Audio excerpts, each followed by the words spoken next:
My title today is Beyond the Fear. Excuse me. In 1989, I attended a seminar entitled Born Rich in Toronto. I thought it was about making money, honey, because I was a single parent at the time. However, I left the workshop with these words ringing in my ears. The mind controls the body. What I think about, I bring about. Now, this information has been around since the beginning of time, but this was the first time I had heard it. I had stuttered for almost 50 years. And for some reason, I knew that this information would change my life. Because what I think about and what I focus on shows up in my life, not only with stuttering, but with everything else. And then on the way home, actually, my boss had asked me to go to the workshop with her. And on the way home, I could still remember the spot on the 401. I'm a Canadian, so anyway, I can still remember the spot on the 401 when I just turned to her and I looked at her and I said, I don't have to stutter anymore. Oh, I didn't know where that came from. And then I read a book entitled Think and Grow Rich by Napoleon Hill. And once again, I thought it was about making money. And in the book, it lists our 6 main fears. And the first fear is the fear of poverty. And the second fear is the fear of rejection. I stopped there because I knew that I didn't have to read any farther than that. The fear of not being liked, of not being accepted, of not fitting in. So let's begin with a couple of definitions of fear. F-E-A-R. Now there's one I can't share, which is F everything and run. That's not what we're going to talk about. But fear is a fantasized experience appearing real. So fear is a state of mind. Fear is a negative thought we have about who we are. And it's about a situation where our self-esteem isn't where it could be. Excuse me. And when I read this definition of fear, suddenly this thing that was present every day of my life had a name, and it didn't seem so formidable. Also, it didn't seem so hopeless anymore. You see, fear is conjured up in the mind. It's a negative thought or story that we have that is based on a past experience that we've been carrying around with us for a long time. I don't know if you know anybody else from the Canadian Stuttering Association, maybe not, but David Block has been a member for a long time, and he's a really good friend of mine. And he wrote these words about fear is just a negative thought. He wrote, "This thing that most of us have that stops us from doing things, this overpowering force that takes control of us, this thing that is so abstract, this thing now can be something tangible and put into perspective. This thing called fear is just a negative thought." And I thought, holy mackerel. So I'm going to ask you questions during this, and you can take part in it or you don't have to. So where does the fear of rejection show up in your life? Not only in stuttering, but in certain situations, stories that you've been hanging on to for years. Is there a common thread in that? Anybody want to share? I'll share. It's definitely a common thread for me when it comes to fear, especially in my professional life. because I didn't apply for certain things that I knew I was definitely eligible for or I wanted to do because of the thought of being rejected, because of the thought of them thinking she can't even communicate, when that wasn't the issue. So I think that fear, definitely the fear of rejection absolutely affected my not only my schooling but my professional life a lot. Yeah. It shows up not only in our stuttering, but in other areas of our life too. Mm-hmm. Anybody else? No? Hey, Marvin, nice to see your face. And many times we squish those feelings down, we suppress them because we think if we express who we really are, then we're not going to be accepted or loved. And if we suppress our feelings for long enough, we're so out of touch with them that we don't even know that they are there or what they are. And when you and I buy into somebody else's beliefs, so many times we think they know more about who we are than we do. So, yeah. Yes, I mean, instead of yeah. So anyway, what are some of those beliefs for you? Perfect mother, perfect partner. I gave that one up. Perfect worker, perfect speaker. So what are some of the labels that somebody has put on you that you have accepted and believed?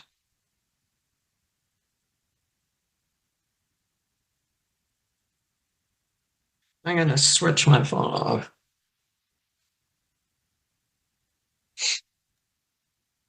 That I was quiet and shy when I'm really not. Well, that's okay. I was told for many, many years that I was fat in many, many different words. And then my sister said, when I was 50, my sister said, why don't you tell your mother that you won't take it? And I was like, yeah, maybe I could. I didn't even come up with a thought to say no more.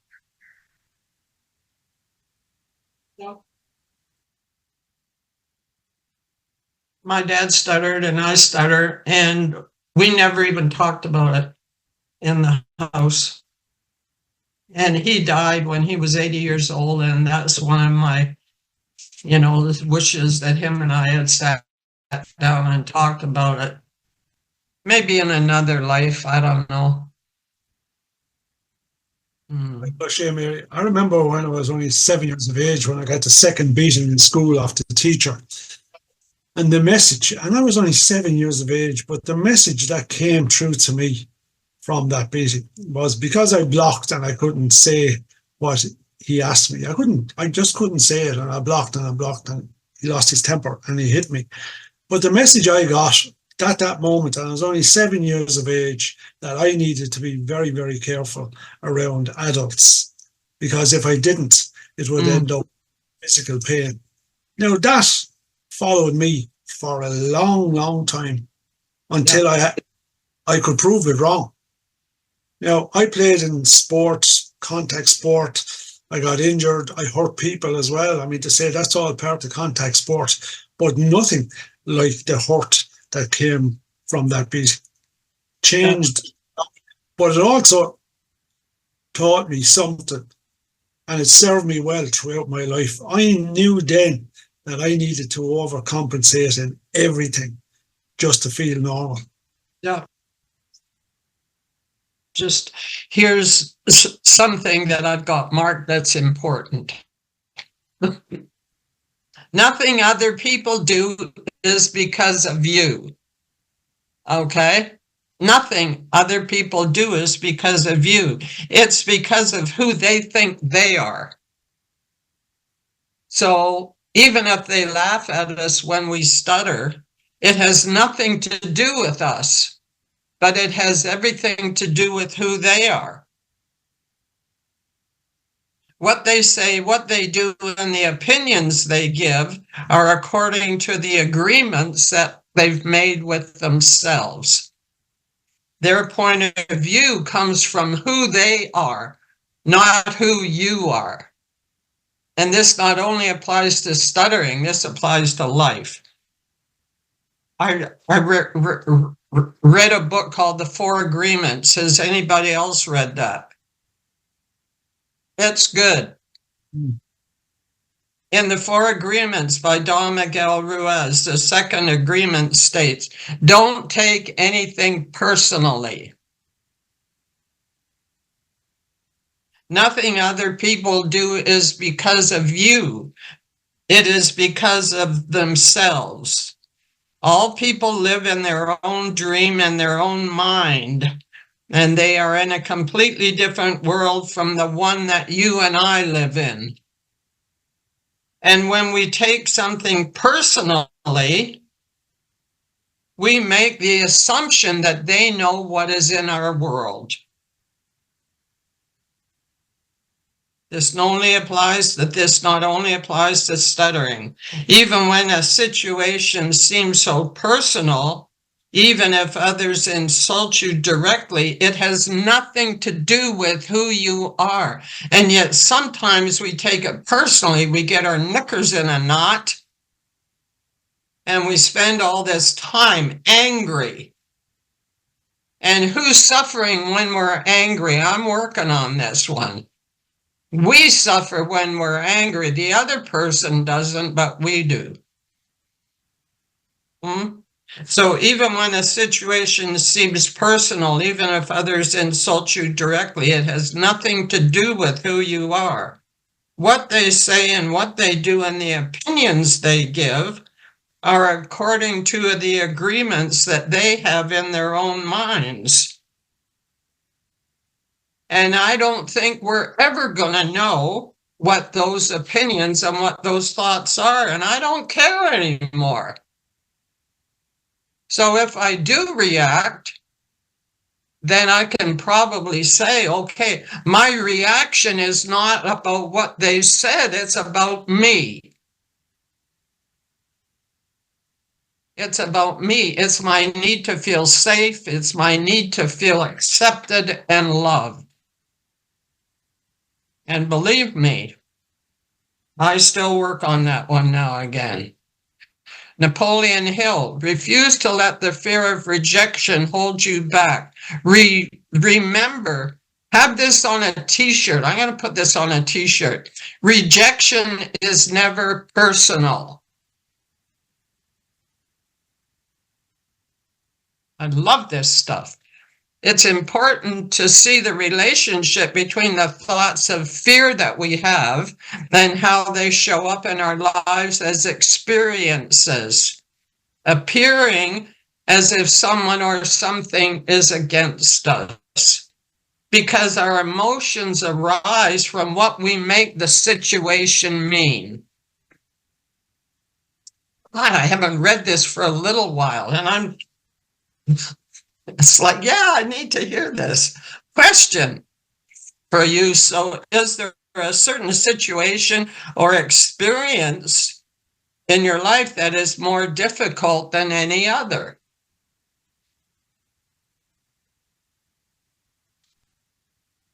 Any sharing?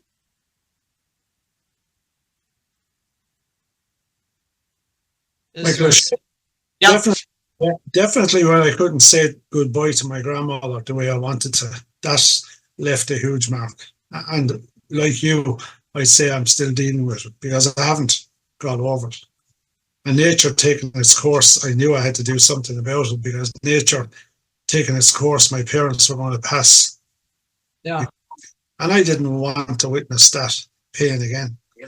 And that was one of the main reasons that I started working on my speech. And when people ask me now, what was the main reason? I tell them one word, pain. That was the reason. I think For me, it was not wanting my daughter to grow up hiding herself in any way, because I feel like I felt like I couldn't be me for a long time. So even my daughter, even though she's 28 now, she's really seeing the real me at 27, 28 years old. And I didn't want her to go through life like that.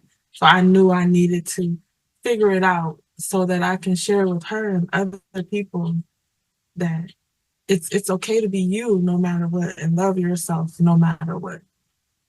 Yeah.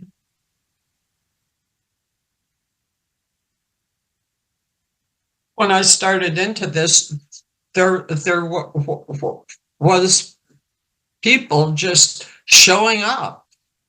It's almost like they landed on my doorstep for me to learn from.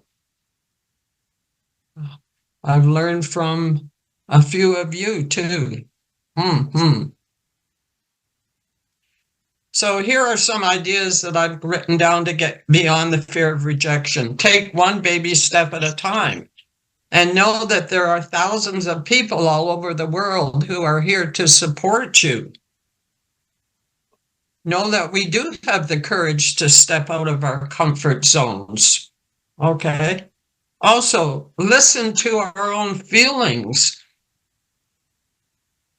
because very often these feelings will bring us the answers.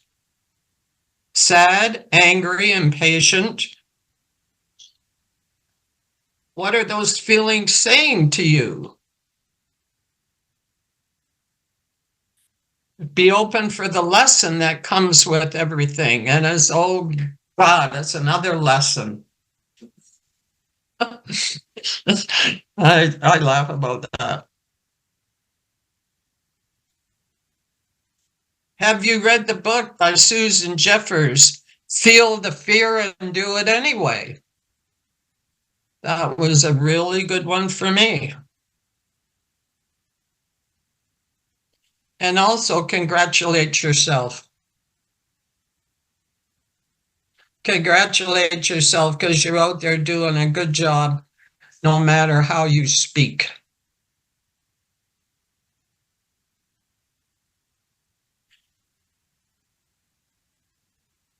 Okay, the fear was there because who I thought I wasn't good enough.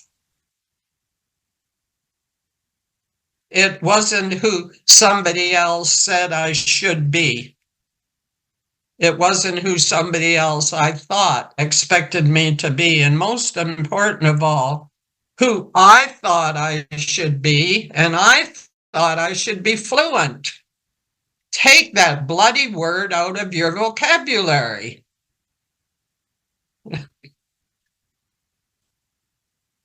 Sometimes we spend our whole life not knowing that it's okay to be who we are. We are kind, compassionate, lovable, intelligent, and worthy people who stutter. Put that on a t-shirt. I am a kind, lovable, compassionate person who stutters. Yeah. And what a difference it makes when you and I put those positive words in front of the words people who stutter. I am a kind, compassionate, caring person who stutters. There were many new beginnings for me as I was starting to understand what a large part fear was playing in my life. Then my focus on and my wish for fluency began to drop away. And another thing came in, and that's my acceptance of me as a person who stutters. My fear-based thoughts started to change about stuttering and myself. At an NSA conference in San Diego, I don't know if anybody else was there, I spent time with a Dr. Carl Scott. He's a speech language pathologist who suggested that we talk to our fear. He suggested we set our emotions down at a table and get on a first name basis with them. Ask them why they're in our lives. And whoops, got to flip a page here. Ask them, what are you doing to keep me alive? Also, this can be an interesting and informative practice at a support group meeting if you want.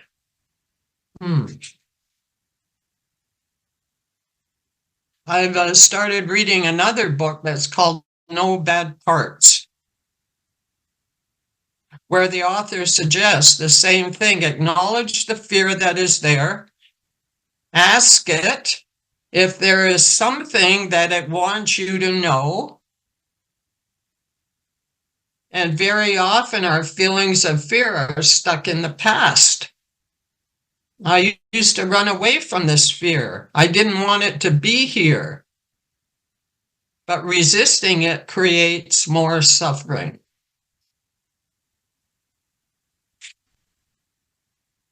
I met Vivian Sheehan. Has anybody else spent time with her?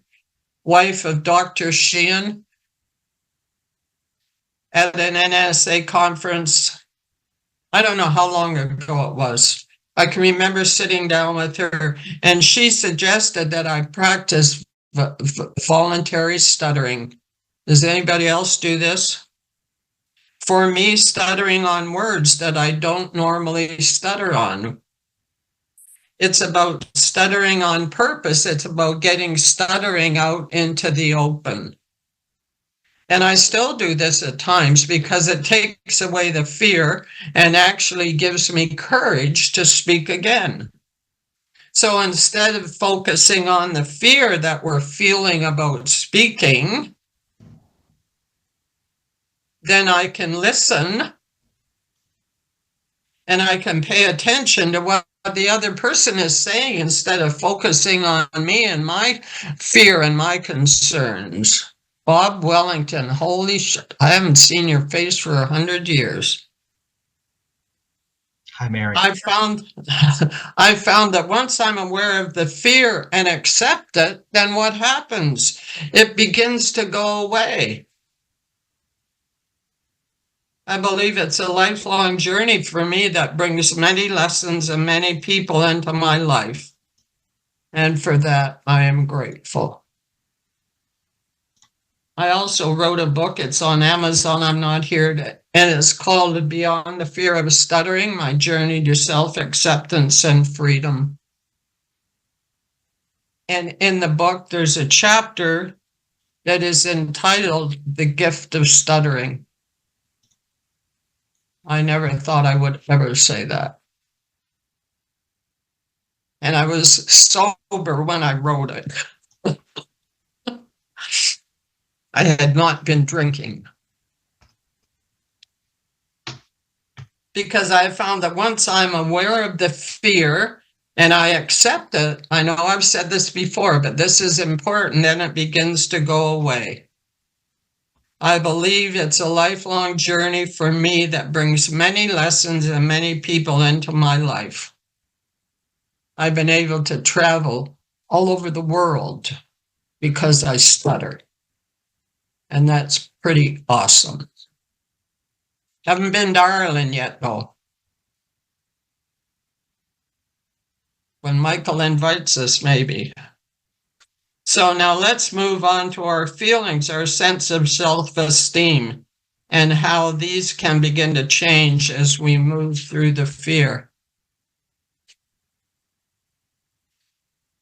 Jack Canfield, co-author of Chicken Soup for the Soul, says,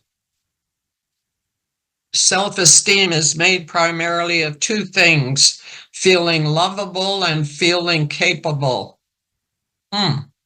More than anything else, this is important. It's being self-forgiving instead of self-condemning, and self-respecting instead of self-disgusting. So when you stutter, when you and I stutter, let's be self-respecting.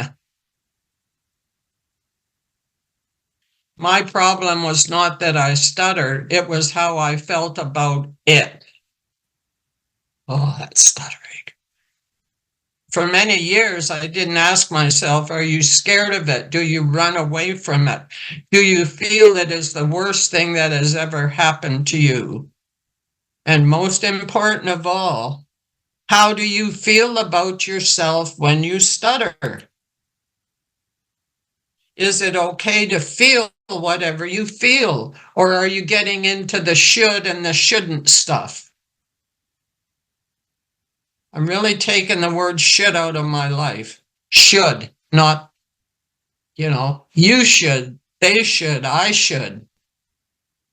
Even if you change that little word to could, it makes all the difference in the world. Then I read a book by Leonard Shaw, Love and Forgiveness. And in it, he states that there are only two emotions, love and fear. And that's an easy and precise way to let me know where I'm coming from. Am I coming from love or am I coming from fear? I don't have to figure out if it's anger or whatever else like that. So I invite you to know that it's okay to have these feelings. Acknowledge them. Understand where they come from. And then if you want, look at some ways to change them, to take charge of them. Only after I started to understand why my feelings are here and from whence they came could I move on from them. And that's a practice that I will probably continue for the rest of my days.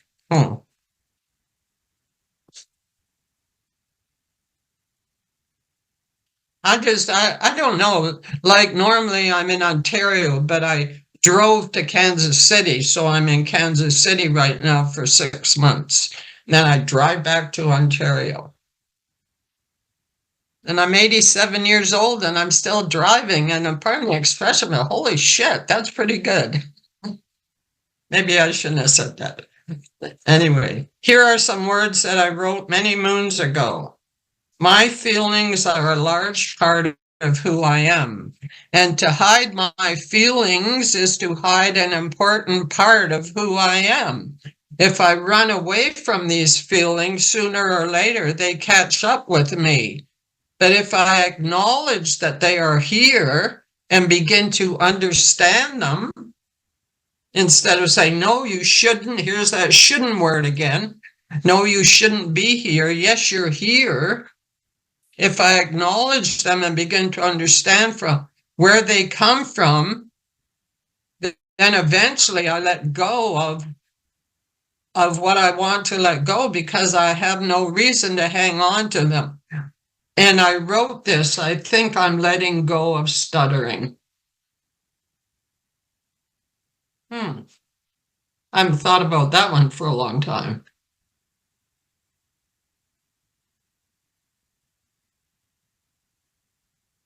And as I'm writing the words, my stuttering, I remember another important lesson that I learned when I worked at the Conservation Authority. I was talking to the secretary and I referred to it as my stuttering. She asked me if I wanted to own it. I think that was the last time I referred to it as my stuttering. Now it's the stuttering or just stuttering. And that also refers to anything else, as I hear people say, my cancer. And I think, oh, you want to own it or whatever. Say, what I share today are my thoughts. And as many people as who stutter have their own thoughts, and so I'm sharing. And here's a question I ask myself. If I could be fluent when I'm in a room all by myself, why can't I be fluent when I walk out of the room, or even sometimes when somebody just opens the door a little bit and we think somebody else might hear us?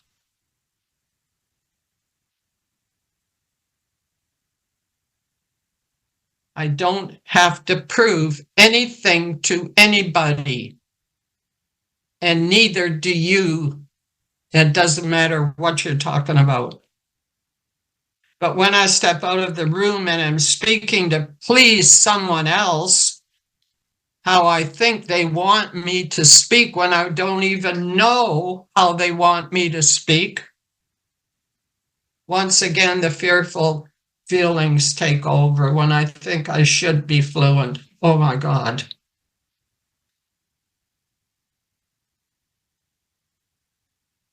With this awareness in mind, about, I don't know how long ago, I spent 20 minutes of every day alone reading aloud from the book, Think and Grow Rich.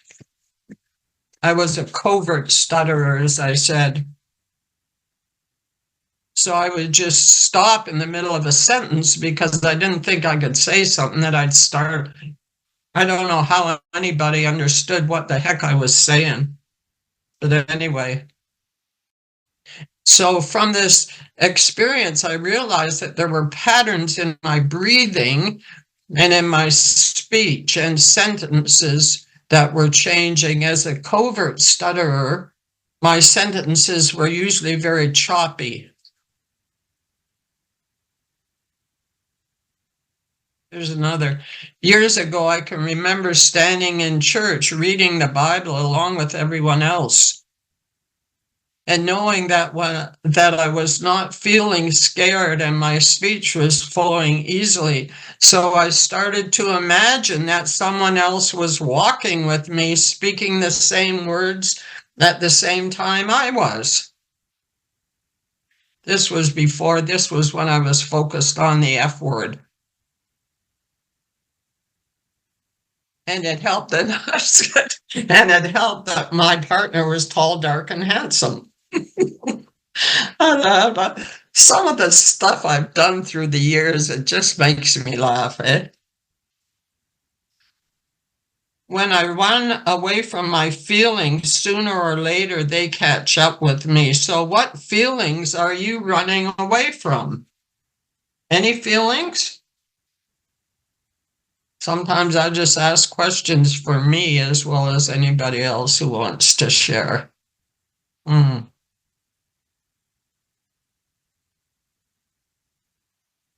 No, because when I run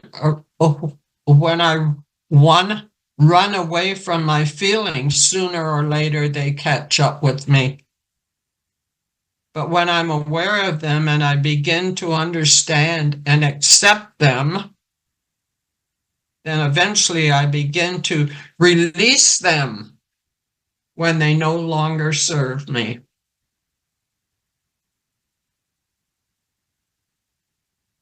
I drove down from Ontario to Kansas City, and I was 4 days on the road. And let me tell you, in the midst of traffic coming around some cities in the United States, I had opportunities to practice this. One of the most important lessons I've learned is that I am in charge of how I feel. Nobody else is. And if you want to laugh at me when I stutter, that's your thing. It's not my thing. And not only refers to stuttering. When I'm angry, it's my own feelings of inadequacy somewhere inside that make me feel angry. And when I feel scared about anything, it's how I feel about myself inside. So this really stops us from blaming somebody else for how we feel. How many times have you said to somebody, "You make me feel"? We can change that to "I make me feel." Nobody makes me feel anything. I do that all by myself. Darn it. Because sometimes I want to blame you for how I'm feeling, and then I don't have to look at my stuff. As our feelings about us, who we are, get better, when people laugh at us when we stutter, we can hear that little voice that says, no matter what you say or do to me, I am still a worthwhile person. That was one of my favorite affirmations for years. I've used affirmations a lot. For people to accept us, first of all, what do we have to do? We have to accept ourselves. People feel uncomfortable when we stutter because we feel uncomfortable. They can read our energy. They can feel how I feel. I don't think it's the other person's responsibility to make us feel good when we stutter. That is my responsibility. Also, I think it's my responsibility. How much time have we got left? Also, I think it's my responsibility to educate my listener about how I feel when I stutter, and sometimes that's not an easy thing to do.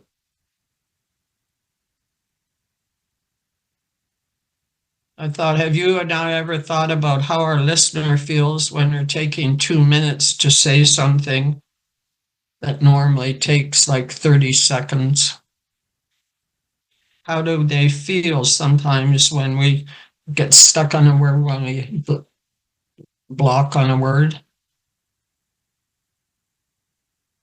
Have we ever asked them to have patience with us? How do we expect them to understand when many times we don't understand? If we educate the public about stuttering, maybe somebody won't have to go through what you and I went through. A child in school will be accepted rather than rejected. Changing is not the responsibility of somebody else. It's our responsibility. Darn. Sometimes I want to say it's your fault.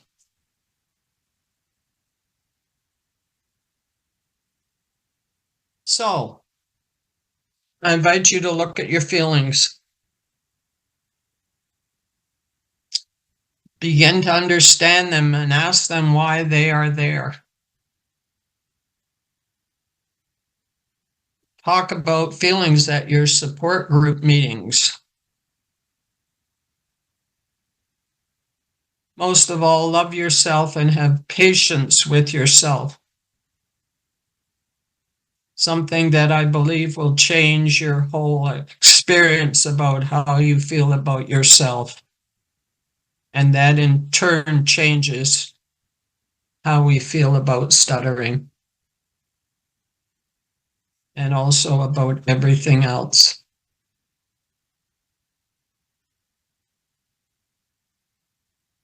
That's it, folks. I don't know how much time we've got left. We've got any left, but I just want to say thank you for being here today. And thank you for sharing. And thank you for who you are. Thank you again, Mary. Every year you have so much wisdom. It fills me with joy. You always bring a smile on my face. Well, you got to laugh or else you might as well, there are some things I can't say. Ah, dear.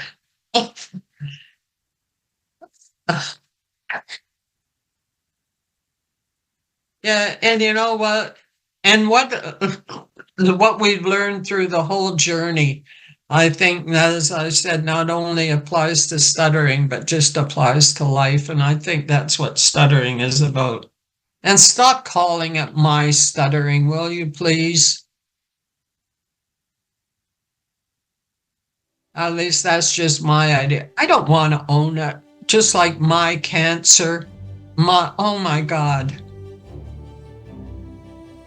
And these are ideas that I share and nobody has to do anything about them. I just find that this is what works in my life.